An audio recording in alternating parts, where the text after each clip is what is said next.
Selamat pagi, aku Saiful dari Universitas Dia Nusantara, kelas Manajemen Malam B, semester 3, Prodi Ekonomi dan Bisnis.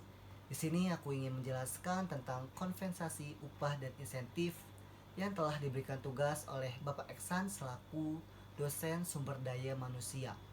Di sini pula aku ingin menjelaskan menurut para ahli di bidangnya tersebut.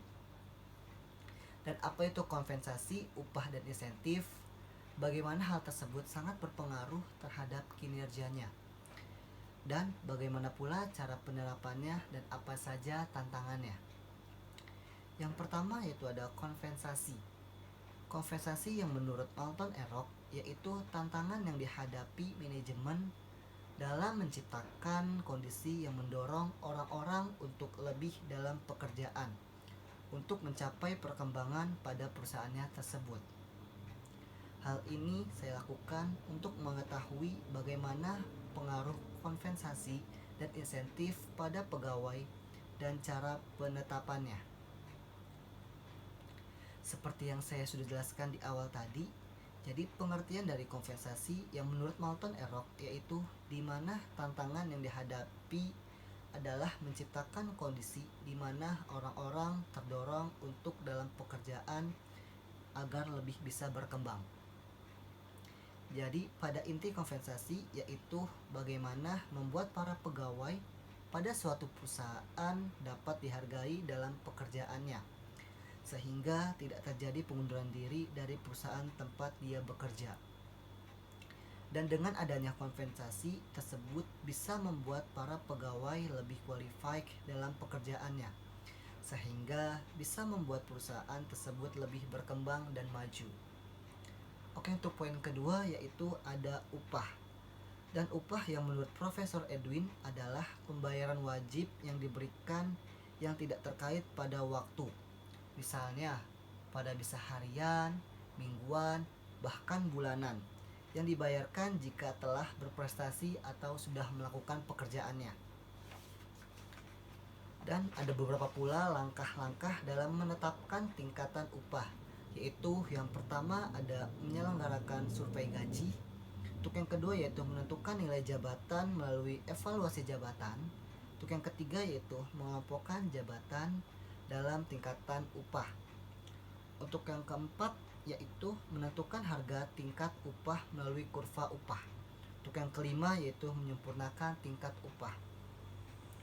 Dan untuk menentukan kompensasi yang adil, biasanya beberapa perusahaan mengadakan survei. Dari survei tersebut dapat ditemukan bahwa perusahaan lainnya pada labor market yang sama membayar jabatan-jabatan yang spesifik. Untuk poin yang ketiga yaitu ada insentif. Dan insentif yang menurut William B.W. dan Andrew F. Sikulah yaitu merupakan bentuk kompensasi yang dibentuk guna memberikan motivasi bagi pegawai. Dan sini pula ada 3 poin jenis insentif yang kita ketahui, yaitu yang pertama ada financial insentif, yang kedua ada non-financial insentif, yang ketiga ada social insentif. Yang pertama ada financial insentif, yaitu bentuknya adalah seperti bonus, komisi yang dihitung berdasarkan penjualan yang melebihi standar. Pembayaran yang ditangguhkan misalnya seperti pensiun.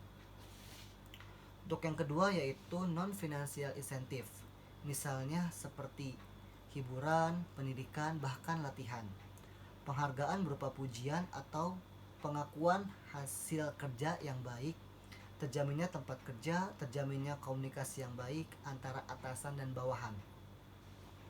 Untuk poin yang ketiga yaitu ada social insentif, yaitu yang lebih cenderung pada keadaan dan sikap dari para rekan-rekan sekerjanya.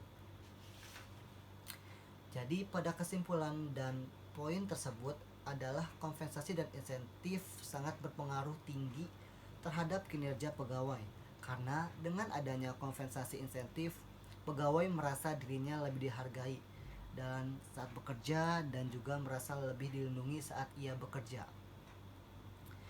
Dan untuk saran untuk para semua dalam menetapkan kompensasi dan upah dan insentif harus lebih sesuai dengan jabatan-jabatan ataupun golongan yang ditetapkan standar gajinya setiap bulan. dan berilah insentif jika pegawai melakukan sebuah keterampilan yang baik dalam bekerjanya. Sekian presentasi insentif dari saya. Sekian dan terima kasih.